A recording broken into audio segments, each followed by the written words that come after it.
નમસ્કાર, હું તો બોલીશમાં હું રોનક પટેલ આપનું સ્વાગત કરું છું. હું તો બોલીશ આજે સતત 1656મો એપિસોડ અને 1656મા એપિસોડનો એકમાત્ર મુદ્દો છે અને મુદ્દો છે દાદાનું મંત્રીમંડળ કેટલું દમદાર.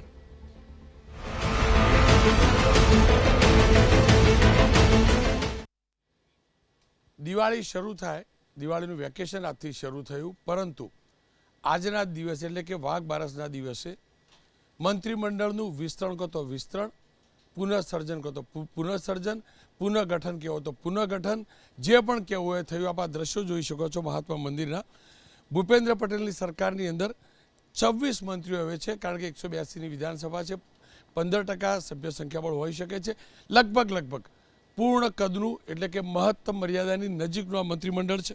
મોટી વાત એ પણ છે આ મંત્રીમંડળની અંદર કે હર્ષ સંઘવી, મજૂરાના ધારાસભ્ય, સુરતના ધારાસભ્ય, જેઓ ભૂપેન્દ્ર પટેલની સરકારમાં જ ગૃહ રાજ્યમંત્રી હતા, તેમને નાયબ મુખ્યમંત્રી તરીકેના શપથ અપાયા છે. આપ જોઈ શકો છો. અને ખાતાની જે વહેંચણી થઈ છે તેની અંદર ગૃહ મંત્રાલય અને બીજેપીની સરકાર અસ્તિત્વમાં આવ્યા પછી પહેલીવાર એવું થયું છે કે મુખ્યમંત્રી સિવાય કેબિનેટ રેન્કનું ગૃહ મંત્રાલય અન્ય કોઈની પાસે હોય, અને હર્ષ સંઘવી પાસે છે. જે શપથ લઈ અને 26 મંત્રીઓ થયા, એનો આપણે ટોટલ જ્ઞાતિ પ્રમાણે ગણીએ તો સીએમ સહિત 7 પાટીદાર છે 26 મંત્રીઓમાંથી. ઓબીસી સમાજમાંથી 8 મંત્રી છે, એસસી સમાજના 3 મંત્રી છે, એસટી સમાજના 4 મંત્રીનો સમાવેશ થાય છે. ઝોન વાઇઝ વિચારીએ તો કચ્છ અને સૌરાષ્ટ્રમાંથી 9 મંત્રી છે, ઉત્તર ગુજરાતમાંથી 4 મંત્રી છે, મધ્ય ગુજરાતમાંથી 7 મંત્રી છે, દક્ષિણ ગુજરાતમાંથી 6 મંત્રીઓને સ્થાન મળ્યું છે. અગાઉ જે 16 મંત્રી હતા ભૂપેન્દ્રભાઈની સાથે 17, એ 16 પૈકીના 10 મંત્રીઓને પડતા મુકાયા છે. બળવંતસિંહ રાજપૂત, રાઘવજી પટેલ, ભાનુબેન બાબરિયા, મુળુભાઈ બેરા, કુબેર ડિંડોર, જગદીશ વિશ્વકર્મા, મુકેશ પટેલ, ભીખુભાઈ પરમાર, બચુભાઈ ખાબડ, કુંવરજી હળપતિને પડતા મુકાયા છે. આખા દિવસની અથવા આખા ઘટનાક્રમની એક ગુજરાતના નાગરિક તરીકે સારી વાત હોય તો બચુ ખાબડને છેલ્લે પડતા મુકાયા. અને કદાચ આ જે પણ થયું વિસ્તરણ કે પુનઃગઠન કે જે પણ થયું, એની સૌથી મોટી ફળશ્રુતિ હોય તો એ વ્યક્તિ જે મારા રાજ્યનો પંચાયત રાજ્યમંત્રી હતો, એ વ્યક્તિ કે જે છેલ્લા 21-22 કેબિનેટમાંથી હાજર નહોતો રહેતો, એ વ્યક્તિ જેના 2 પુત્રોએ મોટા કૌભાંડ કર્યા હતા કરોડોના, અને આ જ સરકારે તેની ધરપકડ કરી હતી. એ વ્યક્તિ એના જ વિસ્તારની અંદર કૌભાંડ થયા હતા. એ વ્યક્તિને અનેક મહિનાઓ પછી હવે દૂર કરાયા છે. દુઃખની વાત એ છે, કૌભાંડ થયા નથી થયા હું નથી જાણતો, પણ 20-21 કેબિનેટની બેઠકમાં જે વ્યક્તિ હાજર ન રહ્યો, પંચાયત મંત્રી રાજ્યમંત્રી તરીકે જેને કામ ન કર્યું લાંબા સમય સુધી, એને કદાચ જે વેતન મળે છે ધારાસભ્ય તરીકેનું અને મંત્રી તરીકેના જે ભાડા ભથ્થા મળતા હશે એ પણ લીધા હશે. ખેર, અંત ભલા તો સબ કુછ ભલા. આજે 26 મંત્રીઓનું મંત્રીમંડળ અસ્તિત્વમાં આવ્યું છે અને જે વિભાગો વહેંચાયા છે એની પણ વાત કરીએ તો સૌથી વધુ મહત્ત્વના જે ખાતા છે તે હર્ષ સંઘવીને ફાળે ગયા છે. ગૃહ અને પોલીસ હાઉસિંગ, જેલ, નાગરિક સંરક્ષણ, ગૃહ રક્ષણ દળ, ગ્રામ રક્ષક દળ, સરહદી સુરક્ષા, નશાબંધી અને અખબારી, વાહન વ્યવહાર, કાયદો એટલે કે લો, રમતગમત, યુવક સેવા અને સાંસ્કૃતિક પ્રવૃત્તિઓ, સ્વૈચ્છિક સંસ્થાઓનું સંકલન, ઉદ્યોગ, લઘુ ઉદ્યોગ, સૂક્ષ્મ અને મધ્યમ ઉદ્યોગો, મીઠા અને છાપકામ સહિતના લેખન સામગ્રી સહિતના પવિત્ર યાત્રાધામ વિકાસ બોર્ડ, પ્રવાસન, આ તમામ મંત્રાલય હર્ષ સંઘવીના ફાળે ગયા છે. અને ચર્ચાની શરૂઆત પણ કદાચ ત્યાંથી જ થવી જોઈએ. આપણાથી શરૂઆત કરવા માગીશ. હર્ષ, નાયબ મુખ્યમંત્રી, કેવી રીતે જુઓ છો? પોલિટિકલી જોઈએ તો બહુ સ્પષ્ટ રૂપે દેખાય છે કે એક નાની વ્યક્તિને પરફોર્મન્સના આધારે કદાચ પ્રમોશન મળ્યું છે. નાની એટલે નાની ઉંમર કે કયા પરિપ્રેક્ષમાં નાની? ઉંમર અને અનુભવ બંને રીતે. પણ એના પાછળ ઘણા બધા રાજકીય સમીકરણો દક્ષિણ ગુજરાતના અને પ્રદેશના દેખાઈ રહ્યા છે. સાઉથ ગુજરાતમાં હવે 2 પાવર સેન્ટર થઈ ગયા. તમે સુરતના છો એટલે તમને બી એટલો જ ખ્યાલ છે કે એક પાવર સેન્ટર હતું, હવે એમાં તમે ઊભું કર્યું છે. હવે કોના તરફ કેન્દ્ર સરકાર વધારે નમે છે એ પાવર સેન્ટર વધારે મજબૂત.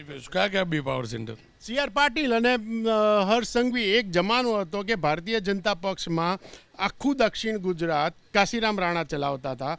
જ્યારથી સીઆરનો ઉદય થયો છે ત્યારથી સીઆર ચલાવતા હતા. હવે હર્ષ સંઘવીનો ઉદય થયો એટલે ભાગલા પડશે, એ સ્પષ્ટ છે. એટલે એનો વિકાસ થયો છે, સાથે સાથે દક્ષિણ ગુજરાતનું પોલરાઇઝેશન પણ ભાજપમાં બદલાશે.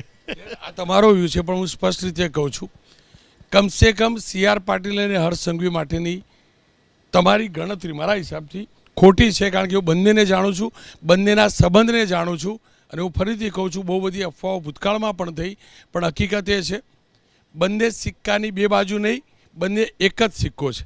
આપ શું માનો છો હર્ષને આટલી મોટી જવાબદારી, કારણ શું? જુઓ, એ બહુ હું તમારી વાત સાથે સંપૂર્ણપણે સહમત છું. નાની ઉંમર, ઓછો પોલિટિકલ અનુભવ, આ બધી બાબતો છે એનું ભારતીય જનતા પાર્ટીએ આ વખતે કોઈ બહુ વધારે ગણતરીમાં નથી લીધી. રેવાબા જાડેજાને પણ ધારાસભ્યમાંથી મંત્રી બનાવવા. હર્ષ સંઘવીના કેસની વાત કરીએ તો એમણે કન્સિસ્ટન્ટલી જે પરફોર્મન્સ બતાવ્યું એક ગૃહમંત્રી તરીકે આટલા સમયગાળા દરમિયાન, એનો મને લાગે છે કે એમને સૌથી મોટો બેનિફિટ મળે છે. અને તમે જો નાયબ મુખ્યમંત્રી પદની આ તબક્કે વાસ્તવમાં કોઈ જરૂર હતી નહીં. વિજયભાઈ અને નીતિનભાઈ હતા ત્યારે આપણે સમજી શકતા હતા કે પાવર બેલેન્સ કરવા માટે કર્યું, પણ હર્ષભાઈને નાયબ મુખ્યમંત્રી બનાવવા ઇટ શોઝ કે હવે ભારતીય જનતા પાર્ટી એક સેકન્ડ રેન્ક જે છે એને આગળ લાવી રહી છે. અને આવનારા સમયમાં હર્ષ સંઘવી 2027માં પણ જો ભવિષ્યમાં ભાજપ સત્તામાં આવે તો બહુ એના પછીના સમયગાળામાં he could B in the top position. નાયબ મુખ્યમંત્રી પદ જે છે એ હવે મુખ્યમંત્રી પદ તરફ જવાનું આ પહેલું પગથિયું છે એવું હું કહું છું. અને લખી રાખજો કે એવું થવાની સંભાવનાઓ ઘણી છે. આપ શું માનો છો, કારણ શું રહ્યું? અને ખરેખર એક પ્રોપર મૂવ છે એક એ વ્યક્તિ કે જે 2012માં પહેલીવાર ધારાસભ્ય બન્યા હતા, યુવા ધારાસભ્ય તરીકે સૌથી નાની ઉંમરમાં, ગૃહ રાજમંત્રી તરીકે સૌથી નાની ઉંમરે બન્યા, અને રાજ્યના નાયબ મુખ્યમંત્રી તરીકે પણ સૌથી નાની ઉંમર. હર્ષભાઈ સંઘવીનું એક એવું છે કે સંગઠન અને દરેક મોટા લોકો ભાજપમાં કહીને આરએસએસ કહો, સી આર પાટીલ કહો, મોદી સાહેબ કહો કે અમિત શાહ સાહેબ, એના સાથે સંકલનમાં નંબર 1 રહ્યા છે. પ્લસ બોલકા અને એક્ટિવ. તમે જોની જે સરકારમાં એક તકલીફ હતી કે લોકોને બીજા મંત્રીના નામ જ નથી ખબર, પણ હર્ષભાઈને ના જાણતું એવું કોઈ વ્યક્તિત્વ નહોતું. એટલે સરકાર માટે જે સરકારનું જે કહેવો ને ફેસ એ હર્ષભાઈ બન્યા હતા. અને બધાની સહમતિ વચ્ચે આ વખતે એટલા સુધી વાત હતી કદાચ એ સીએમ પણ બની જાય. અને જેમ ભાઈએ કહ્યું કે હાલ ભલે રહ્યા પણ ટેકનિકલી કદાચ એમને સ્ટેટ પ્રેસિડેન્ટનું પણ ઓફર થયું હતું, એમાં પણ એમની વાત હતી, અને સીએમમાં પણ ચર્ચા હતી. પણ છેવટે જે પણ સરકારે નક્કી કર્યું છે, પણ હર્ષભાઈના પ્રમોશન એ જ કર્યું છે કે સરકારનો એક ચહેરો, બોલતો ચહેરો કે સરકાર કામ કરે છે, એ એમને જે પરફોર્મન્સ છે, એમનું કાર્ય છે, એને બિરદાવવામાં આવ્યું છે અને સારું કામ રહેશે. એમને આપણે ઘણી બધી શુભકામનાઓ આપીએ કે એમને જે સારું કામ કર્યું છે એને આગળ વધારશે, કારણ કે સુરક્ષાની જવાબદારી ગુજરાત માટે બહુ જરૂરી છે. આપ શું માનો છો, કોંગ્રેસ આ પ્રકારનો જે મૂવ થયો, એક હતું કે શિથિલતા આવી ગઈ, નવું કંઈક પહેલીવાર થયું લાંબા સમય પછી, ને હર્ષ સંઘવીને જે નાયબ મુખ્યમંત્રી બનાવ્યા અને જે મંત્રીમંડળને જે ખાતા આપ્યા છે પોર્ટફોલિયો વિભાજનમાં, એને આપ કેવી રીતે મૂલવો છો? હું માનું છું કે આ જે આજે કેબિનેટ રિશફલ થયું એમાં જે હર્ષ સંઘવી એને જે જવાબદારીઓ સોંપાઈ છે, એટલે સૌથી વધારે આપણે જોઈએ તો પ્રમોશન એ હર્ષ સંઘવીનું જ કહેવાય. એના કારણો ઘણા બધા હોઈ શકે કે આપણે પ્લેન ક્રેશ જોઈએ કે પેલા મોરબીનો કિસ્સો જોઈએ કે પછી રાજકોટ કે હરણીકાંડ, ચલો એમાં ઇશ્યુઝ ઉઠ્યા, પણ પ્લેન ક્રેશમાં especially as a home minister જે પોલીસ સાથેનું કોર્ડિનેશન ઇન્ટરનેશનલી બી, કારણ કે ઘણા બધા નેશનાલિટીના લોકોએ જાન ગુમાવ્યો હતો પ્લેન ક્રેશમાં, અને જે પોલીસ તરફની જે કામગીરી હતી તે ખૂબ જ સ્મૂધલી કરવામાં આવી હતી, જેનું શ્રેય હર્ષ સંઘવીને મળ્યું હતું. એવી જ રીતે આપણે જોઈએ તો કોમનવેલ્થ ગેમ્સ છે એની માટે અમદાવાદ નક્કી કરવામાં આવ્યું છે, તો સ્પોર્ટ્સનો હવાલો પણ હર્ષ સંઘવી પાસે છે. ઓલિમ્પિક્સ માટે પણ ગુજરાતનું નામ ચર્ચામાં છે ને રિકમેન્ડેશન ગયું છે. એવી જ રીતે આપણે જોઈએ તો ટુરિઝમ, કારણ કે ગુજરાત છે એ ટુરિઝમનું હબ બની રહ્યું છે. આપણે લોથલ જોઈએ કે વડનગર જોઈએ તો હર્ષ સંઘવી આ બધા જે એની પાસે મિનિસ્ટર તરીકે જે પોર્ટફોલિયોઝ હતા એમાં હોમ, ટુરિઝમ, સ્પોર્ટ્સ આ બધામાં એક એણે બહુ પ્રોએક્ટિવ ભૂમિકા ભજવી હતી. અને જેમ પહેલાં કહેવામાં આવ્યું તેમ એમનું સંકલન એ ખૂબ જ એમની પોઝિટિવ બાબત છે. એ એક યુવા નેતા છે. આઈ થિંક એ 1985માં જન્મેલા છે, એટલે ખૂબ જ નાની ઉંમરના છે એ વ્યક્તિ, 40 વર્ષના જ છે. એટલે એમનું ભવિષ્ય તો ખૂબ જ ઉજળું છે. અને એમનો જે નેચર છે, કોર્ડિનેશન છે અને બીજેપીની આઈડિયોલોજી છે તેની સાથે ખૂબ જ સંકલિત રીતે કામ કરે છે. એટલે ઈ ડિઝર્વ્સ ઇટ. દીપલબેને કહ્યું કે હર્ષ સંઘવીનું ભવિષ્ય ઉજ્જવળ છે, પણ હર્ષ સંઘવીના નેતૃત્વમાં મારા ગુજરાતનું ભવિષ્ય ઉજ્જવળ રહેશે કે નહીં? રોનકભાઈ, હું હર્ષભાઈને એવી રીતે જોઉં છું કે simple main with a focused vision, આ એમની વિશેષતા છે. અને જે વિષય પકડે છે એની પાછળ પડી અને છેક સુધી એને જેને કહેવાય કે એક સોલ્યુશન બેઝડ અપ્રોચ લાવે છે. હવે તમે જે મોટા એપિસોડ્સ ગુજરાતમાં ચેલેન્જિંગ થયા તમે જોશો તો સીએમ સાહેબની સાથે એમની સાથે પગથી પગ મિલાવીને ત્યાં જે તે જગ્યાએ જરૂર પડે ત્યાં હાજર રહ્યા છે, પોતાના પોર્ટફોલિયો સંભાળવાની સાથે. એટલે મને એવું લાગે છે કે જે તમે પ્રશ્ન પૂછ્યો કે ગુજરાતનું ભવિષ્ય કેવું છે, તો મને એવું લાગે છે કે ભૂપેન્દ્રભાઈનું અનુભવી જે રાજકારણ છે એ અને ભૂપેન્દ્રભાઈનો અનુભવી કેટલો જાજો અનુભવ તો નથી બેન. હું સમજુ કોર્પોરેટર હતા, ત્યારબાદ ધારાસભ્ય બન્યા. બીજી વખત છે જે ઇલેક્શન 2022 પહેલાંથી એમની પાસે ચાર્જ હતો અને પછી પણ છે. એટલે દાદાની ઉંમરનો અનુભવને ભૂલશો નહીં. ઉંમરનો અનુભવ અને યુવાનની એનર્જી, યુવાનની શક્તિ, આ બે ભેગા થઈને મને લાગે છે ગુજરાત માટે કામ કરશે. જગનેશભાઈ, હર્ષ સંઘવી એનર્જેટિક છે, બધું બરાબર, પણ એનો મતલબ એ થયો કે 156 નવા લઈ આવ્યા બધા, એ બધામાં હીર તો હર્ષ સંઘવીમાં જ હતું. ના, એવું નથી. દરેકને અલગ અલગ જવાબદારી સોંપાતી હોય છે, પરંતુ જ્યાં સુધી હર્ષભાઈનું પરફોર્મન્સ હતું એ પરફોર્મન્સના આધારે આજે સરકારમાં એમને નાયબ મુખ્યમંત્રીની જવાબદારી સોંપવામાં આવી. અને સૌથી નાની ઉંમરના તેઓ છે અને નાની ઉંમરની અંદર પણ એમને આ બીજી ટર્મમાં એમને મંત્રી તરીકે છે અને અત્યારે નાયબ મુખ્યમંત્રી તરીકે પણ સોંપવામાં. પરંતુ એમનું જે ગૃહ ખાતું સાથે સાથે જે સ્પોર્ટ્સ અને પરિવહન આ બધાની અંદર એમની જે કામગીરી હતી, અને કિંજલબેને જે પ્રમાણે કહ્યું કે એમને એમના ડિપાર્ટમેન્ટ સિવાયના પણ જે પણ ગુજરાતની અંદર કુદરતી આફતો આવતી હોય, કોઈ પણ આવતું હોય, ત્યારે પણ એ પોતે હાજર રહ્યા હોય છે અને સીએમની સાથે ખભે ખભો મિલાઈને એમણે કામ કર્યું છે. પરંતુ જે પરિવહનની વાત કરો તો નવી એસટી બસો ઇન્ટ્રોડ્યુસ કરવી કે ખેલકૂદની અંદર તમે જુઓ તો કોમનવેલ્થ ગેમને ભારતમાં એમાં પછી ગુજરાતમાં લાવવી, આ બધું કામ જે એમણે જે કરેલા છે એ કાર્યો પણ ખરેખર જોવા જઈએ તો એ એમના સમયગાળાના સારા કાર્યોમાં ગણી શકાય. જો આ ઝાલાબાપુએ જે કહ્યું સુરતમાં 2 પાવર સેન્ટર, મને સમજ ના પડી. તમે તો બંનેને બહુ સારી રીતે જાણો છો, સુરતને જાણો, ઝાલાબાપુને જાણો, CR પાટીલને પણ જાણો, હર્ષ સંઘવીને પણ જાણો. પાવર સેન્ટર ભારતીય જનતા પાર્ટીમાં કાર્યકર્તાનું છે, વ્યક્તિનું પાવર સેન્ટર હોતું જ નથી. અને કાર્યકર્તાના આધારે જ પરિપ્રેક્ષમાં જ પૂછ્યું, બંનેના પરિપ્રેક્ષ્યમાં કાર્યકર્તાના આધારે જ વ્યક્તિ પાવરફુલ ગણાતો હોય છે. બહુ આશા અપેક્ષા હતી તમને કે ભાઈ જે પ્રકારે સ્થિતિ સર્જાઈ હતી આ તે ઉર્જા નથી. જો ઉર્જા તો આવી ગઈ નવી સંઘવીના રૂપમાં. જો પહેલાં તો આપણે હર્ષભાઈ સંઘવીને પેનલના બધા જ જે મિત્રો છે એમણે સરસ રીતે એમના વિશે ચર્ચાઓ કરી કે એમનું પરફોર્મન્સ સરસ હતું. ક્યાં સરસ હતું? પહેલાં ગૃહ રાજ્યમંત્રી તરીકે જ્યારે એ હતા, અત્યાર સુધી ગુજરાતમાં સરેરાશ અહીંયા મહિલા પેનલિસ્ટ 2 બેઠા છે. રોજના 3 દુષ્કર્મ સૌથી વધારે એમના શાસનમાં થયા છે. રોજના 3 દુષ્કર્મ. નવરાત્રિમાં કહે કે બહેનો તમે આખી રાત ફરજો અને જ્યાં જે વિસ્તારમાં બોલ્યા હોય ત્યાં જ દુષ્કર્મ થઈ જાય. એવો કિસ્સો ધ્યાનમાં નહીં આવી. આ નવરાત્રિમાં એક પણ એવો કિસ્સો જોવા નહીં મળે. નહીં હોય કદાચ આ નવરાત્રિમાં, કારણ કે બોલ્યા નહોતા આ વખતે એવું બોલ્યા નહોતા કે રાત સુધી બહેનો રમજો. બોલવાથી કોઈને પ્રેરણા થોડી મળે. એટલે જ હું તમને કહું છું, એવી જ રીતે ધારો કે તમે પરિવહન મંત્રી તરીકે તમે વાત કરી તો એમનું પરફોર્મન્સ હશે.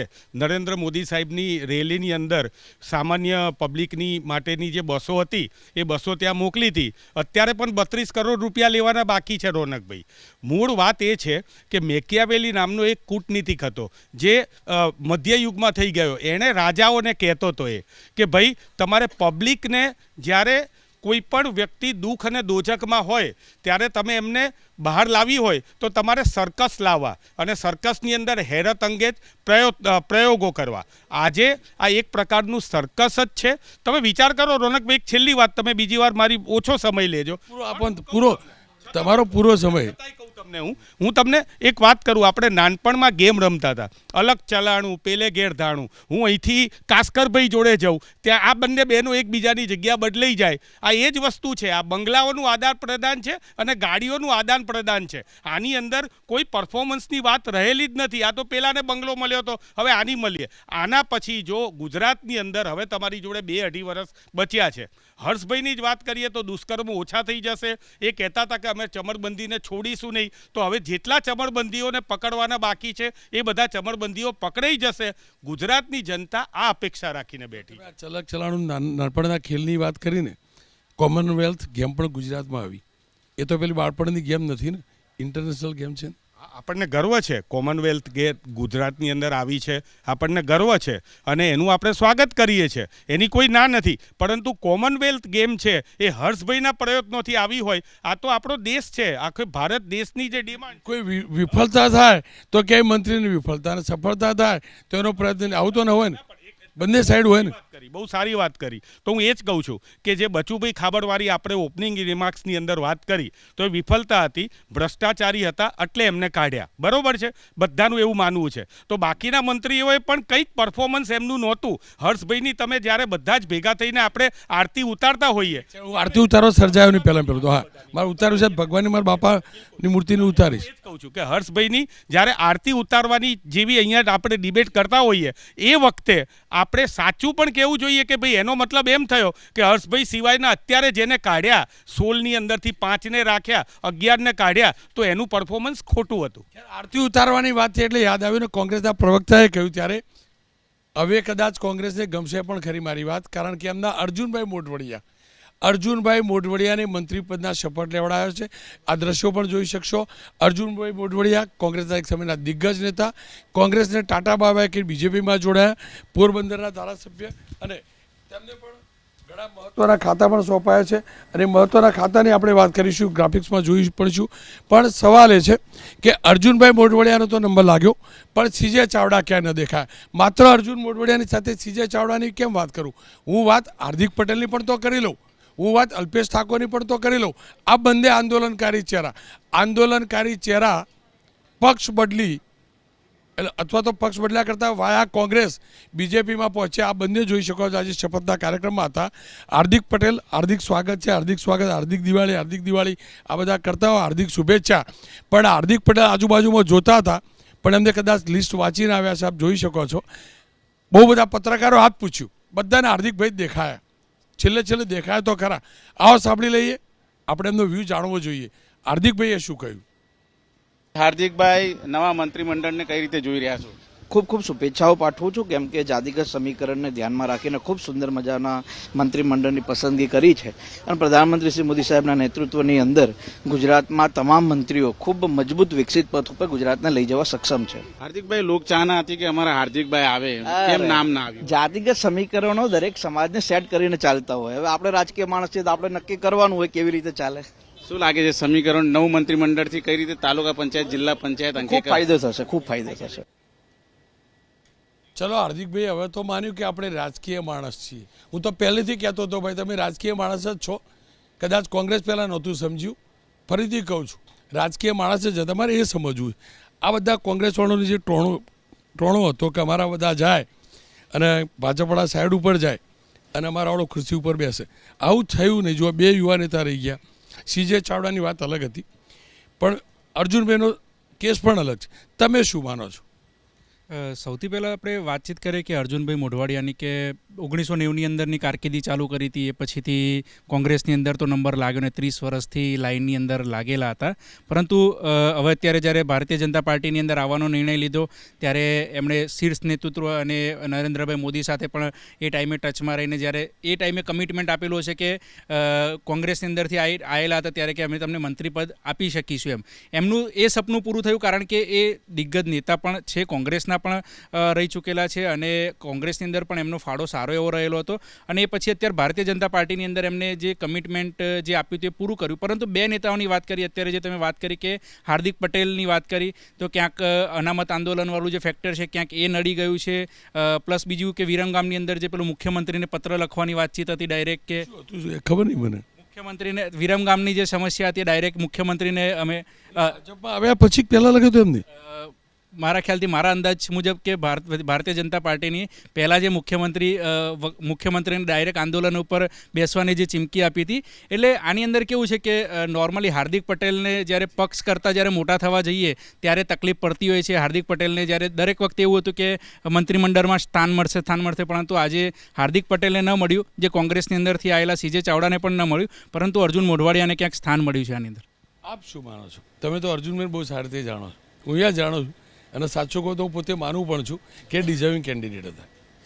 વેલ, ઉંમરની દ્રષ્ટિએ તમે કહેતા હોય, અનુભવની દ્રષ્ટિએ પણ જુઓ, અનુભવ તો વિરોધ પક્ષમાં હતો ને, સરકાર ચલાવવાનો તો નહોતો. બધામાં નકારાત્મક વાત ના હોય.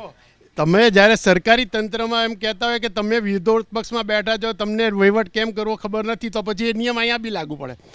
અર્જુનભાઈ ને કદાચ મિત્રએ કીધું એમ કદાચ કમિટમેન્ટ હતું એટલે બનાવ્યા. શક્ય છે કે સાથે સાથે ક્યાંક કોર્પોરેટ લોબિંગ બી થયું હોય, કારણ કે બહુ જ પહોંચેલા છે કોર્પોરેટ લોબીમાં, તો એના કારણે પણ પદ મળ્યું હોય. બીજું સૌથી મોટી વસ્તુ, તમે જે હાર્દિક અને અલ્પેશની વાત કરતા હતા, બંને આંદોલનમાંથી ઊભા થયા છે. બંને એમ અને માધ્યમો એવો ક્લેમ કરે છે કે બંને એમના સમાજના મોટા નેતાઓ છે.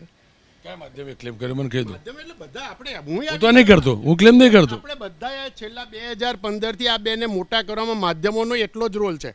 આંદોલન એમને ચલાવ્યું પણ માધ્યમોનો એટલો જ રોલ છે. આ બંને નેતાઓ 2022ના એમના બળ પર વિધાનસભામાં ચૂંટાઈને ગયા છે? ના, ભાજપના સિમ્બોલના કારણે. તો પછી શા માટે માધ્યમોએ ચલાવ્યું? ન તો ભાજપના કોઈ પ્રવક્તા, ન કોઈ હોદ્દેદાર, ન મુખ્યમંત્રી કોઈએ કીધેલું કે આ બેના નામ છે. આપણે માધ્યમોએ ચલાવ્યા કે આ બેનના નામ ચાલે છે, આ બે મંત્રી થઈ શકશે. પણ કયા આધારે? પક્ષ બદલીને આવ્યા એટલે બે આંદોલનના નેતા એટલે તો ભાજપમાં જે વર્ષોથી જિંદગી કાઢી નાખી છે એમને કાંઈ નહીં, માત્ર બીજા પક્ષમાંથી આવીને એક આંદોલનના નેતા હતા, બે સમાજમાંથી આવે છે એટલે તો એ સમાજના તો બીજા ઘણા બધા નેતા છે. જેમ એમણે કીધું જાતિગત સમીકરણો, તો 7 પાટીદાર મંત્રીઓ બનાવ્યા, એમાં નવા ચહેરા બી છે, તો લઈ લ્યા ક્યાં હોત. પણ પાર્ટી સારી રીતે જાણે છે ક્યાં કોનો કેટલો ઉપયોગ કરવો, ક્યાં કોને કાતરથી વેતરી નાખવા. એટલે ટૂંકમાં બીજેપીનો મૂવ સાચો એવું કહેવા માંગો તમે? સિરેશભાઈ, તમને લાગે છે આંદોલન જીવી જે નેતા છે અને એના પછી જે રાજનીતિમાં આવે છે અને કદાચ મંત્રી અત્યાર સુધી બનતા પણ હતા, આ વખતે જે ડિસિઝન લેવાયું, કંઈક બદલાવ દેખાયો? એબ્સોલ્યુટલી બહુ મોટો બદલાવ દેખાયો છે. મેં અગાઉ પણ કહ્યું કે ભારતીય જનતા પાર્ટી હવે 2027 અને 2032ની તૈયારી કરી રહ્યું છે એસેમ્બલીની, રાઈટ. અને એના માટે જે એક સેકન્ડ રેન્કના નેતાઓ જોઈએ, પછી તમે એને મિનિસ્ટ્રી આપો કે બીજી કોઈ રીતે સંગઠનમાં તૈયાર કરો, એ પ્રકારના નેતાઓની અત્યારે વિશેષ જરૂર છે. એટલે આપણે જોઈએ કે પોલિટિકલી યંગ એવા નેતાઓ, ધારાસભ્યો આ વખતે કેબિનેટની અંદર આવ્યા છે. કેટલાક અનપેક્ષિત નામો છે, કેટલાક, અને હું ઝાલાભાઈની વાત સાથે સંપૂર્ણ સહમત છું કે આ હાર્દિક અને અલ્પેશ ઠાકોરને મંત્રાલય મળશે, it was a push narrative only, right. એ આપણે મીડિયાના લોકો પણ ઘણી બધી વખતે આ બધું પુશ કરતા હોય છે, ઘણા બધા લોકો એક્સટર્નલ ફેક્ટર્સ પણ પુશ કરતા હોય, પણ એવું બિલકુલ જરૂરી નથી. આપણે તો કનુભાઈ દેસાઈને ગડગડિયું પણ આપી દીધું હતું, ઘણા બધા લોકોએ કનુભાઈ, મેં કહેલું કનુભાઈ નહીં હોય, મેં કહેલું મંત્રીમંડળ પરસોત્તમભાઈને કાઢી મૂક્યા હતા આપણે. પરસોત્તમભાઈ હજુ ત્યાં અડેખમ છે અને મત્સ્યોદ્યોગ લઈને જ બેઠા છે, માછીમારી જ કરે છે આટલા વર્ષોથી, પણ છે, right. So I think BJP knows કે કોની કેટલી સ્ટ્રેન્થ છે. અને આ સેકન્ડ રેન્ક જેને કહે છે, આવનારા દિવસોમાં જે ફર્સ્ટ રેન્ક થશે, જે લોકો અત્યારે 45-50માં છે, આ બધા લોકોનો હજી સમય આવી રહ્યો છે અને હું માનું છું કે એ લોકો હજી બધા આગળ જશે. કાશીકર સાહેબ, તમે કહ્યું કે બીજેપી જાણે છે અને ઝાલાબાપુની વાત પણ ઝાલાબાપુ એમ કહ્યું બીજેપી ઉપયોગ કરતા સારી રીતે છે. શું હાર્દિક પટેલ અને આ બંનેનો ઉપયોગ થઈ ગયો? એબ્સોલ્યુટલી બંનેનો ઉપયોગ થઈ ગયો, થઈ રહ્યો છે અને ભવિષ્યમાં પણ થવાનો છે. ભવિષ્યમાં તો ભવિષ્યમાં ટિકિટ મળે. હા, ટિકિટ મળે ને. જો એ લોકો પોતાનું પરફોર્મન્સ જાળવી રાખે, એ લોકો જે મુદ્દો લઈને આવ્યા હતા, છવાઈ ગયા હતા અને ખરેખર હવે પ્રજાના કામો, ધારાસભ્ય પહેલાં આંદોલનમાં હતા ત્યારે અલગ મુદ્દો હતો, હવે ધારાસભ્ય છે તો ધારાસભ્ય તરીકે લોકોના કામ કરશે, પાર્ટી સંગઠનને વફાદાર રહેશે, બારોબાર પત્રો નહીં લખે, રાઈટ, અને પાર્ટી ફોરમમાં રહીને કામ કરશે તો શક્ય છે એનું ફળ મળે એમને. શું કારણ અર્જુનભાઈને લીધા પણ CJ ચાવડાનો સમાવેશ ન થયો? પહેલાં તો ઓવરઓલ કોંગ્રેસથી આવેલા લોકોનું જે નેરેટિવ હતું ને એ બદલવાની કોશિશ કરી છે. 3 હતા, રાઘવજી, કુંવરજી, બળવંતસિંહ. 3ની સામે 3 જ નવા આપ્યા. મંત્રીમંડળ વધ્યું. કોણ આવ્યા? સ્વરૂપજી, કુંવરજી અને અર્જુનભાઈ. અર્જુનભાઈના જે કહું ને 2 વસ્તુ છે. એક તો કમિટમેન્ટ સાથે આવ્યા હોય એ પણ કહી શકાય, સાથે લોબી, કોર્પોરેટ લોબી. અર્જુનભાઈ ક્યાંય પણ રહે તો કંઈક અંશે અજાતશત્રુ જેવા નેતા છે. આજે અર્જુનભાઈ કોંગ્રેસમાંથી આગળ વધ્યા ને એમાં કોંગ્રેસી નારાજ ઓછા થયા હશે. અને હાર્દિકભાઈને નથી બન્યા ને એનાથી કોંગ્રેસ નહીં પણ બીજેપીને બધાવાળા ઘણા ખુશ થનારા ગણાયા હશે. એટલે જનતાનો નેરેટિવ પણ ઘણો બધો સેટ કર્યો છે. અને બીજેપી કહ્યું એક કેમ ખુશ થાય મને સમજાવો ને. બીજેપીના નેતાને બીજેપીની ટિકિટ ઉપર લડેલા ભાઈ તો થાય ને. દેખો, પાર્ટી ફોરમની બહાર જનારા લોકો બીજેપીના લોકોને ના ગમે. અલ્પેશભાઈ થોડા દિવસ પહેલાં શક્તિ પ્રદર્શન કર્યું. હાર્દિકભાઈ કવિતાઓ લખી. બીજેપીને નાનું મોટું બી ફોરમની બહાર જતે વ્યક્તિત્વ ના ગમે. અને આંદોલન જેવી જે કહો છો ને એને આંદોલનની આદત હોય. કાલે પરમ દિવસે અલ્પેશભાઈ પાછા એમના સંગઠનની પાછી બેઠક બોલાવી છે. હવે બેઠક સ્વરૂપજીને સન્માન માટે તો નહીં જ બોલાવી હોય. પાર્ટીને આ ના ગમે. ભાજપ શિસ્તબદ્ધ પાર્ટી છે એ માનવું પડે અને આ લોકોએ માનવું પડશે તો આગળ વધી શકશે. આપની પાસેથી જાણો સાહેબ, તો કોંગ્રેસને બહુ નજીકથી જાણો છો. આ જે પ્રકારે થયું હાર્દિક અલ્પેશ બંનેનું, સીજે ચાવડાનું, તમને લાગે છે આનાથી કોંગ્રેસમાં પણ એક બ્રેક લાગશે કે ભાઈ ત્યાં ગયા એટલે મંત્રી બની જઈશું એવું જરૂરી નથી? રોનકભાઈ, તમે ખૂબ જ ઇમ્પોર્ટન્ટ પોઈન્ટ કહ્યો. અને જેમ શિરીષભાઈએ કહ્યું એમ કે હાર્દિકનો અને આઈ થિંક અલ્પેશનો ઉપયોગ એટલે બીજેપીની એ સ્ટાઇલ છે, યુઝ એન્ડ થ્રો. અને આપણે જો કોંગ્રેસમાંથી જે લોકો, હું તો એવું માનીશ કે હજી બી કોંગ્રેસમાંથી ભાજપમાં જવા માટે ઘણા લોકો આતુર છે જ, પણ ભાજપ કદાચ જરૂર નથી હવે એ લોકોની, એટલે ભાજપમાં નથી જઈ રહ્યા. પણ જે પણ ભાજપમાં જાય છે એનો આપણે ઇતિહાસ જોઈએ તો આપણે ચાલુ કરીએ અત્યારથી કે રાઘવજી પટેલ લઈએ આપણે, કે પછી આપણે હકુબા લઈએ આપણે, કે બ્રિજેશ મેરજા લઈએ આપણે, જે પણ જોશું તો એમને જવાહર ચાવડા લઈએ, બધાને એક ટર્મ મિનિસ્ટ્રીની મળી. કુંવરજી બાવળિયા સિવાય કોંગ્રેસમાંથી ભાજપ ગયેલા કયા વ્યક્તિને બીજી ટર્મમાં એક્સટેન્શન મળ્યું? મારી પાસે એક નામ નથી. એટલે અર્જુનભાઈ, આઈ એમ રિયલી હેપી, કારણ કે અર્જુનભાઈ ડિઝર્વ્સ. એમણે જેટલા વર્ષોથી એમને કોંગ્રેસમાં અનુભવ છે, એમને પોલિટિક્સનો અનુભવ છે. અને સીજે ચાવડા હોય કે બીજા કોઈ હોય, એમની એટલી ઉપયોગિતા ભાજપને નહીં લાગી હોય. અને this is plainly a use and throw policy. એટલે જેટલું ઉપયોગ થશે એટલો કરવામાં આવશે. બેન, આપ શું માનો છો? જે પણ આ મૂવ થયો, ખાસ કરીને અર્જુનભાઈ સિવાય કોઈ કોંગ્રેસને સ્થાન ન મળ્યું, શું એનાથી બીજેપીના નેતાઓ કાર્યકર્તાઓ ખુશ થયા છે કે કોંગ્રેસના, બંનેના?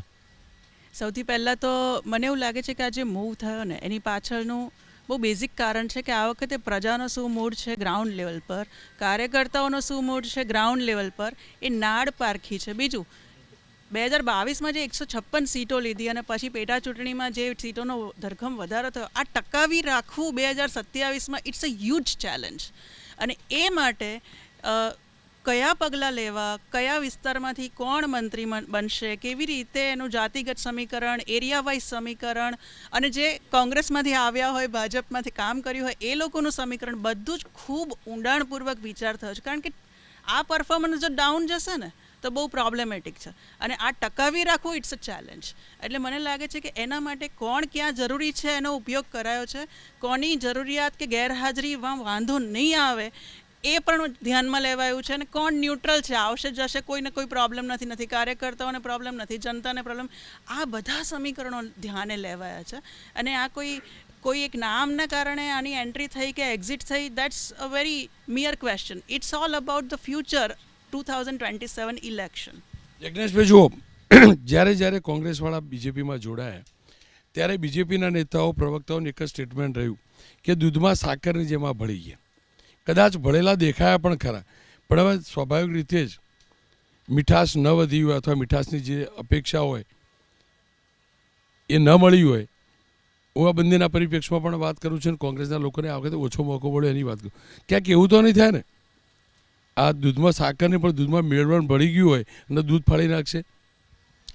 રોનકભાઈ, બે બાજુનો ઈશારો ક્લિયર છે કે આ બધા દુઃખી થઈને પાછા ગણગણ ચાલુ નહીં કરે ને?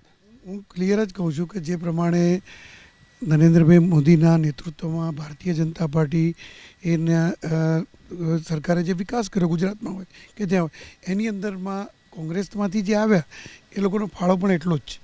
ભલે તેઓ મંત્રી બન્યા કે ન બન્યા અથવા તો આ વખતે પડતા મુકાયા રાઘવજીભાઈ હોય તો ખરો તો ઈંડા મારવાનો ફાળો તો હતો ને એમનો, ઋત્વિજના ઈંડા પડેલા યાદ છે ને. હું તમને વાત કરું છું ભારતીય જનતા પાર્ટીમાં ભળ્યા પછીની, બરાબર. આપણે જ ચર્ચા કરીએ છીએ કે ભારતીય જનતા પાર્ટીમાં તમે પણ એ જ તો પહેલેથી થાય ને સાહેબ. તમે મને સવાલ પૂછ્યો કે નહીં આ દૂધમાં સાકરની જેમ ભળ્યા કે મેળવણની જેમ ભળ્યા, બરાબર. સવાલે ભળ્યા પછીની વાત છે, પહેલાંની વાત ચર્ચા જ નથી. મેળવણ હોય તો મેળવણા જ હોય ને પહેલેથી.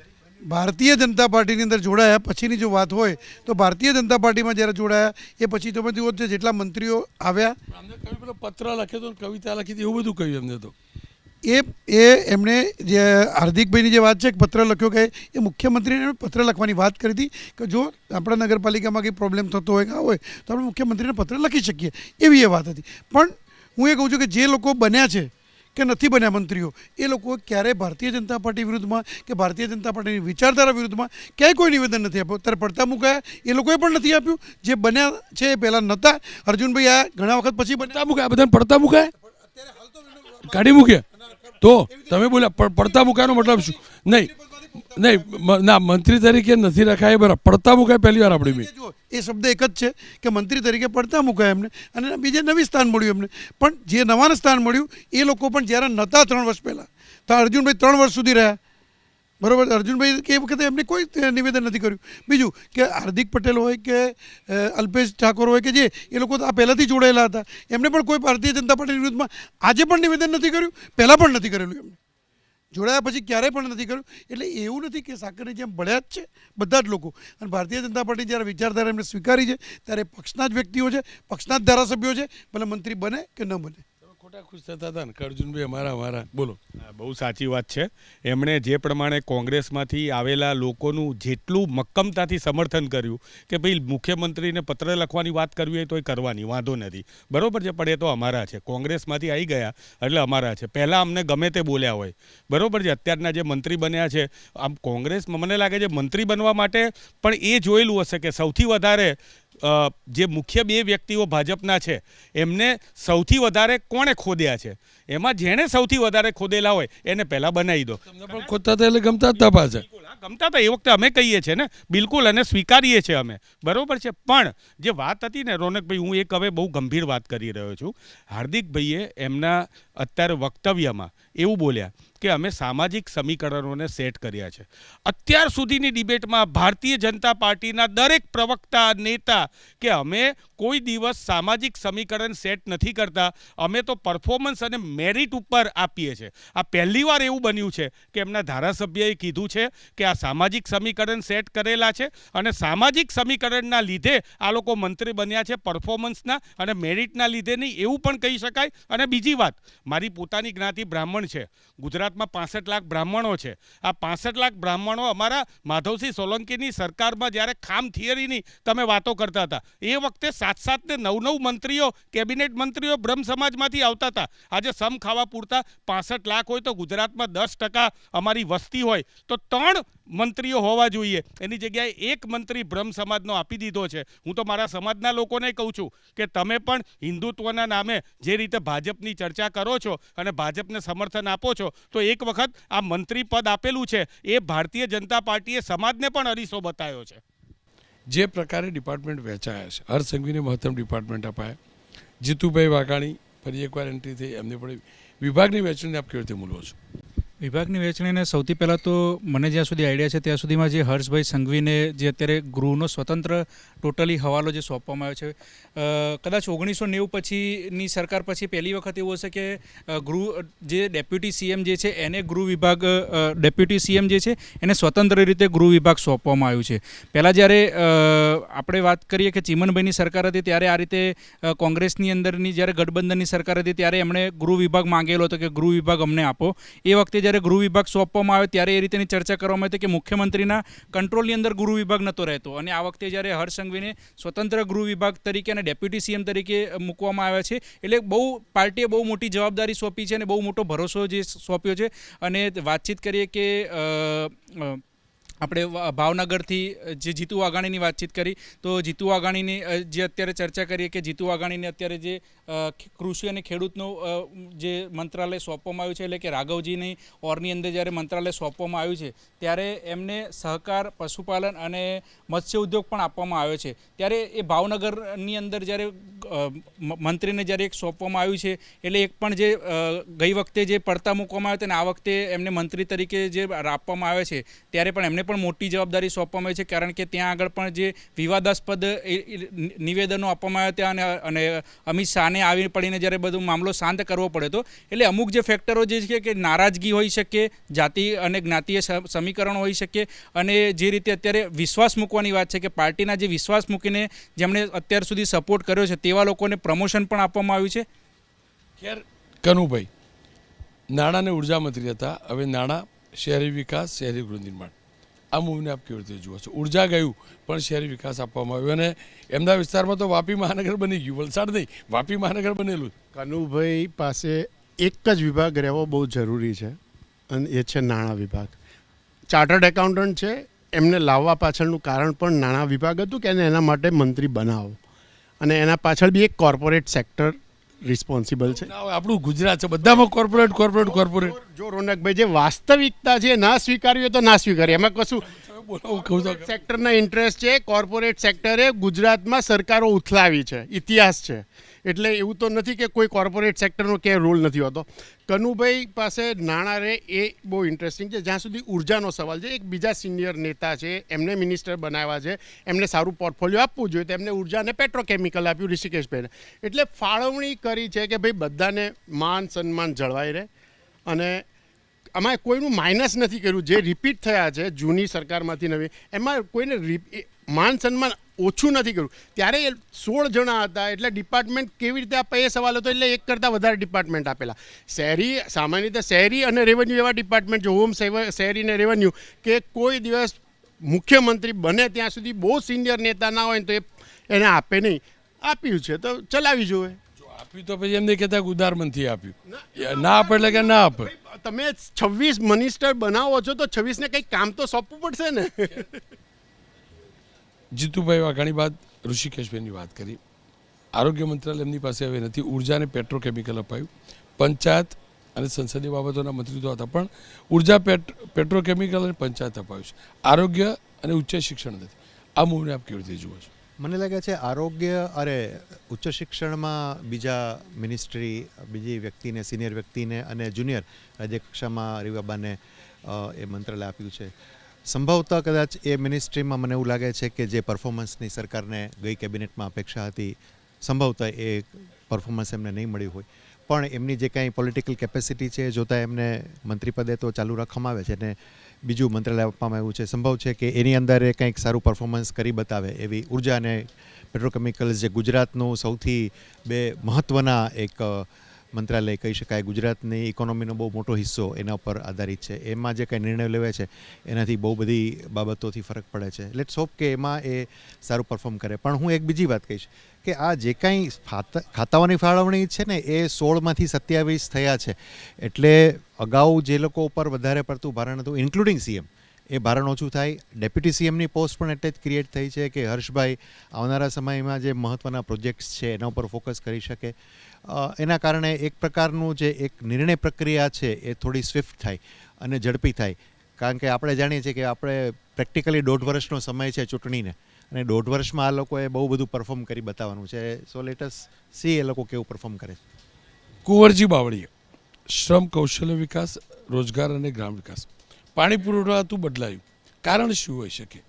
ખાતાની વહેંચણી માની શકાય કે 16 હતા, 26 થયા, 17 હતા, 26 થયા, પણ પાણી પુરવઠા લેવાયું, શ્રમ રોજગાર અપાયું, આને કેવી રીતે મૂલવી શકાય? આ ફાળવણી બે રીતે કરી છે. એક તો એ કે દરેક જગ્યાએ પાવર સેન્ટર સચવાય, ત્યાં 9 મંત્રી આપે છે, પણ ત્યાં થોડા એવરેજમાં, તમે સૌરાષ્ટ્રમાં જોજો મંત્રાલય થોડા એવરેજ આપેલા છે. અને જે પાવર સેન્ટર ઓલરેડી ઉત્તર ગુજરાતમાં આવી જ ગયું છે સ્ટેટ પ્રેસિડેન્ટના સીએમ સાહેબનું, તો ડેપ્યુટી સીએમ અને સાથે હોમ મિનિસ્ટ્રી આપી હતી સાઉથમાં. એટલે આને બેલેન્સ કરવા માટે જ્યારે જરૂર કે ટોપ 5 મંત્રાલયમાં આપે, ત્યારે જેના પછી જે શ્રમ કુશળતા અને રોજગારી અને ગ્રામ વિકાસ જે જરૂરી છે એનું સૌરાષ્ટ્રમાં વધારે જરૂરી છે. એમાં ડેવલપમેન્ટ પણ કરી શકાય કે થોડું રૂરલ પણ છે અને સૌરાષ્ટ્રમાં આની રિક્વાયરમેન્ટ પણ વધારે છે. અને એના જૂના મંત્રાલયમાં એમની કામગીરીની એટલી નોંધ પણ નથી લેવાઈ. એનું કામગીરીમાં એટલી ચર્ચા નથી, પણ કુંવરજીને મૂકાય એમ પણ નહોતા. એટલે રાખવા પડે, કેબિનેટ આપે તો એવું આપવું પડે કે કાલે નારાજ ના થાય. એટલા માટે એમને આ મંત્રાલય આપ્યું છે. અને ઓવરઓલ આનું ડિસ્ટ્રીબ્યુશન એ જ રીતે છે કે 16 ને 27માં કરવું, પણ પાવર સેન્ટર 4-5 જગ્યાએ સરખું સચવાય, અને એટલા માટે કુંવરજીને આપ્યું છે. બાકી ડેફિનેટલી આ વખતે એમની પાસે જવાબદારી આપી છે કામ કરતા. આપની પાસેથી એક વાત જાણવી હતી, કેમ કે સૌરાષ્ટ્રને બધું જાણો છો, ક્યાંક રાજકોટના લોકો દુઃખી હશે કે માત્ર એક જ મંત્રાલય, એ પણ ગ્રામીણનું, અને જયેશભાઈ આટલા મોટા નેતા કોઈ યાદ ના કરે? દુઃખી હશે ખરા રાજકોટવાળા કે અંદર રાજકોટમાં ગ્રુપિઝમ ચાલે, અમુક લોબી ખુશ હશે? હા, ચોક્કસ એકાદ લોબી ડેફિનેટલી ખુશ હશે. રાજકોટ સમજવું છે એક્ઝેક્ટ કઈ લોબી? હા, ના એક્ઝેક્ટ કેવી લોબી તો ખોડલધામ લો, ચોખ્ખું કહી દઉં ને? હા, કહી દો ચાલો. પણ રાજકોટના એટલે ડિજિટલ મીડિયામાં હું હમણાં આવ્યો પહેલાં જોયું મેં કે બહુ બધા લોકો દુઃખ વ્યક્ત કરી રહ્યા છે કે રાજકોટ જે છે નવરું થઈ ગયું. બિન ગોતા ખુશ થઈ ગયા છે સહકારવાળા?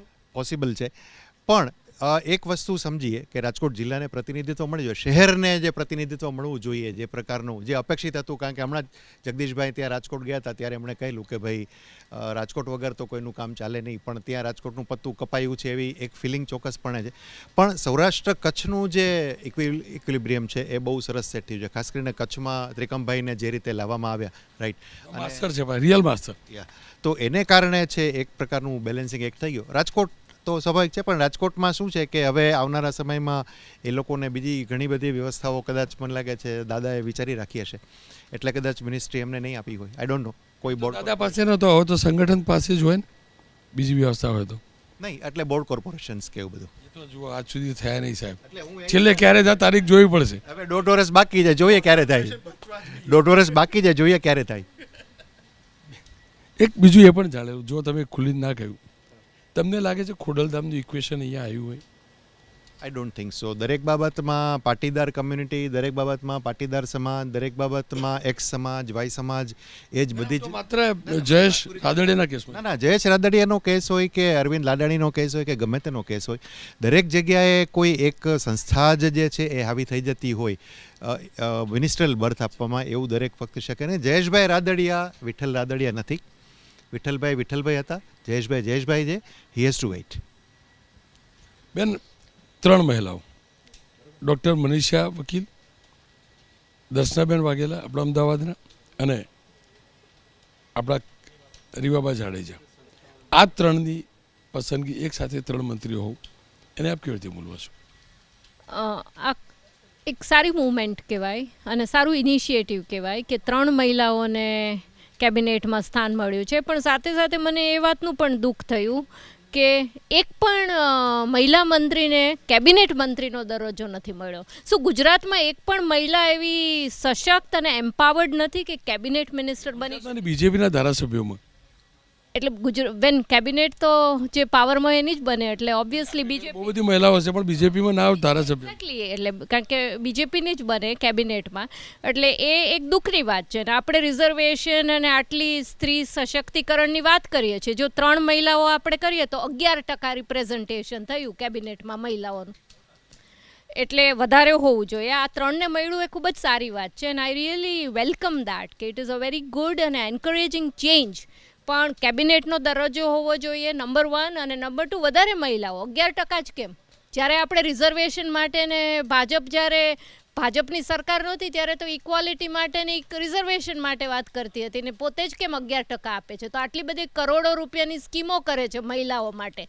ગુજરાતમાં મહિલાઓને મળે છે શું? બીજે કાશ્મીરમાં બી કંઈ તહેવાર થાય છે તો મફત ગેસનો બાટલો મળે છે, ગુજરાતમાં મળતો નથી. બિહારમાં 10,000 રૂપિયા દરેક મહિલાને મળવાના છે, ગુજરાતની મહિલાઓને મળે છે. અને હવે ગુજરાતમાં મહિલાઓને કેબિનેટ મિનિસ્ટરનો દરજ્જો બી નહીં, આ ખોટું કહેવાય. પણ મારે એક પોઈન્ટ એડ કરવો છે કે હું ભાવનગરની છું, જેમ રાજકોટને દુઃખ થયું એમ એક ભાવનગરના વતની તરીકે મને ખૂબ જ આવું ના હોય બેન. જીતુભાઈ એ મિનિસ્ટર થઈ ગયા અમારા સિટીમાંથી, અમારે 2 લોકસભાના MP છે, એટલે અમારે 4 ભાજપમાંથી ભાવનગરનું રિપ્રેઝન્ટેશન, અને આઈ થિંક ખૂબ જરૂરી હતું, કારણ કે એમ્સ હોય કે ગમે તે હોય બધું રાજકોટને જતું હતું, એટલે ભાવનગર માટે આજે ખૂબ જ ખુશીનો દિવસ છે. મળ્યું એટલે બેન 3 મંત્રી, એક ડૉક્ટર મનીષાબેન, દર્શાબેન પણ શિક્ષિત અને સ્વામિત્રી જાડેજા મેમ પણ શિક્ષિત. આ મૂળને કેવી રીતે જુઓ છો? ત્રણેય મહિલા ખૂબ શિક્ષિત છે, એન્જિનિયર છે, પોસ્ટ ગ્રેજ્યુએટ છે, ડબલ ગ્રેજ્યુએટ છે અને ત્રણેય લગભગ યુવાન વયના છે. એટલે એમની પાસે એનર્જી, કામ કરવાનું વિઝન, અને એક તો કદાચ રિપીટ છે પહેલાંની સરકારમાં પણ હતા. એટલે મને લાગે છે કે આ એક ઇન્સ્પિરેશનલ સ્ટેપ છે અને આને જોઈને ઘણી બધી બહેનો રાજકારણમાં આવશે. કોર્પોરેટ જગતમાં એવું કહેવાય છે કે there is a glass ceiling in gender equality, promotion, બધામાં. એમાંથી કોર્પોરેટ્સ બહાર આવી રહ્યું છે, પણ હજી પોલિટિક્સમાં ગ્લાસ સીલિંગ, ગ્લાસ ડોર્સ એટલું બધું છે કે એક મહિલાને પોતાના દમ પર આગળ આવવું એ એક ચેલેન્જિંગ ટાસ્ક છે. એટલી બધી એને અગવડ પડતી હોય છે. એ સંજોગોમાં 3 બહેનો આગળ આવી છે, એ બીજી મહિલાઓ માટે ઉદાહરણીય બનશે. યજ્ઞેશભાઈ, 2 કે અને જબરજસ્ત ચર્ચામાં છે બંને મિત્રો, તમારા મારા બંને, કાંતિ અમૃતિયા, કાનો, અને બીજા કૌશિકભાઈ, બંને વિવાદાસ્પદ અને બંનેના સ્થાન કસવાલા રહી ગયા, એક રહી ગયો. જો કાંતિભાઈ અમૃતિયાની વાત છે તો એ સિનિયર ભારતીય જનતા પાર્ટીના નેતા છે. બીજું કે ગોપાલભાઈની સામે એમણે સ્ટેટમેન્ટ આપ્યું એટલે વિવાદાસ્પદ થઈ ગયા. મેં ક્યાં કીધું? હું તો જૂનો ઇતિહાસ યાદ કર્યો. એટલે ગોપાલભાઈ તો મેં યાદ જ નહીં કર્યું. કાંતિભાઈ એનો જે જૂનો ઇતિહાસ હોય એ વસ્તુ બરાબર છે, પરંતુ કાંતિભાઈ જ્યારે ધારાસભ્ય તરીકે ચૂંટાયા અને એ પહેલાં બી તમે જુઓ તો મોરબીની ઘટનામાં કાંતિભાઈએ જે કાર્ય કર્યા ત્યારે ધારાસભ્ય નહોતા, છતાં પણ આજે પ્રજાહિતના કાર્યો ભારતીય જનતા પાર્ટીના કાર્યકર્તાની રૂએ તેઓ કરતા રહેતા હતા. પરંતુ ભારતીય જનતા પાર્ટીના કોઈ પણ કાર્યકર્તા હોય એ જ્યારે ધારાસભ્ય બન્યા પછીના પણ તમે જુઓ એમનું પરફોર્મન્સ પણ એનું એ જ રહ્યું જે સામાન્ય કાર્યકર્તા તરીકેનું હતું. કૌશિકભાઈ વેકરિયા ઉપર આક્ષેપ થયા, બધું જ થયું, પરંતુ સાબિત શું થયું?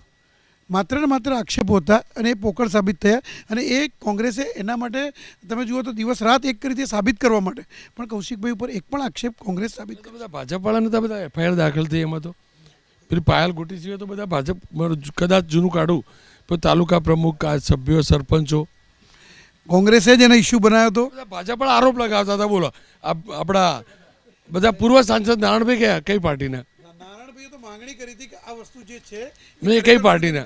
અરે હોય કેટલું કહેતા હતા. પાર્ટી માંગણી કરે, કેમ સાચાની માંગણી તો કૌશિકભાઈ પોતે કરતા હતા. ભારતીય બહુ બધું બોલતા હતા, પોતે પણ કરતા હતા કે સાચું શું છે એ તપાસ કરવામાં આવે, અને તપાસ થઈ, એમાં શું સાબિત થયું? આપ શું માનો છો? જો નિર્દોષ સાબિત થયા એટલે કૌશિકભાઈ નથી થયા. હા બરાબર, એ તો વાંધો નથી, એ વાંધોની કેસ ચાલે છે. હવે જે મુખ્ય વાત હતી, રોનકભાઈ આપનો પ્રશ્ન પૂછો. આપનો પ્રશ્ન. મારો પ્રશ્ન એ છે કે આ પાયલગુડી બહુ બધું તમે કરી લીધું, બરાબર. તમને એવું બી હતું કે એમના પહેલાં જે તમને સમર્થન ઇનડાયરેક્ટ પડદા પાછળ કરવાનું, આ તો નહીં બોલતો, ચોખ્ખું બોલું. ભાજપના 2 ગ્રુપ છે અમરેલીમાં અને ક્લિયર કટ ગ્રુપ છે, જબરજસ્ત ગ્રુપ છે. તમે લોકો વિરોધમાં કશે નથી, વિરોધમાં એમના જ છે. પરેશભાઈ તો વાડીમાં રહે, એમના જ વિરોધ કરે છે, છતાં કૌશિકભાઈનો વટ તો કહેવાય બોસ. કૌશિકભાઈનું તો વટ કહેવાય જ ને. આટલું મોટું પાટીલ સાહેબનું ઓડિયો રેકોર્ડિંગ બહાર આવ્યું. એ ઓડિયો રેકોર્ડિંગ જે હતું એ ઓડિયો રેકોર્ડિંગ તમે સાંભળો, અને એ ઓડિયો રેકોર્ડિંગ બાદ પણ એ સહજ હતું. જો એ સહજ તમારા પક્ષમાં આવું કહેતા હશે, એ ઓડિયો રેકોર્ડિંગ બહાર કેવી રીતે આવ્યું ને એ ઘટના હતી. બાકી આવું હોય જ, હું મારા કર્મચારી સાથે બી જ થાય, મારો કર્મચારી તમારા અધ્યક્ષ બી રીતે જ કે. હા, હવે જે વાત છે કે અહીંયા બંને બહેનોએ મહિલા મંત્રીની વાત કરી, ત્રણેયને અભિનંદન આપ્યા. હું પણ અભિનંદન આપું છું, પણ સામે ગુજરાતની પ્રજાને આજે આખા દેશની અંદર ટોટલ 10 જિલ્લાઓ જે છે કુપોષિત મહિલાઓ અને બાળકોના, એ 10માંથી 4 જિલ્લા જે છે આખા દેશના, એટલે 40% જિલ્લા ગુજરાતના છે. આપણે ઈચ્છા અને અપેક્ષા એવી રાખીએ કે આ મહિલા મંત્રીઓ આવીને આ કુપોષણની અંદર ચર્ચા કરે. બીજું, રોનકભાઈ તમારે બ્રેક લેવાની હોય તો પછી વાત કરું.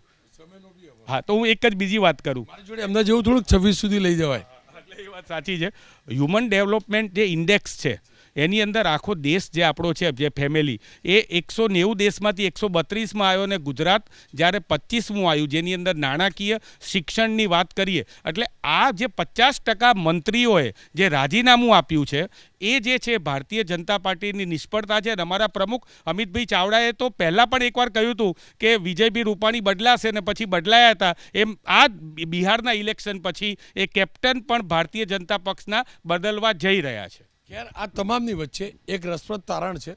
બનાસકાંઠા સાથે જબરજસ્ત ન્યાય થયો છે. બનાસકાંઠાના બે મંત્રી, 2 જિલ્લા પણ બન્યા, 2 મંત્રી. એટલું જ નહીં, બનાસકાંઠાની અંદર વિધાનસભાના અધ્યક્ષ કોણ? શંકરભાઈ ચૌધરી, તો એ પણ બનાસકાંઠાના. હર્ષ સંઘવી ક્યાંના? તો વતની બનાસકાંઠાના. એટલું જ નહીં, આમની પાર્ટીના પ્રદેશ અધ્યક્ષ ક્યાંના? તો બનાસકાંઠાના. એટલે જ લાગ્યું કે બનાસકાંઠાને પહેલી વાર ન્યાય મળ્યો છે. સૂકો ભટ્ટ પ્રદેશ પહેલી વાર રાજકીય લીલોતરી જોવા મળી છે. ત્યારે બનાસકાંઠાના ધારાસભ્ય અને મંત્રી જે પ્રવીણભાઈ માળી બન્યા છે એમની સાથે વાત કરી લઉં. પ્રવીણભાઈ, તમને ખૂબ ખૂબ અભિનંદન.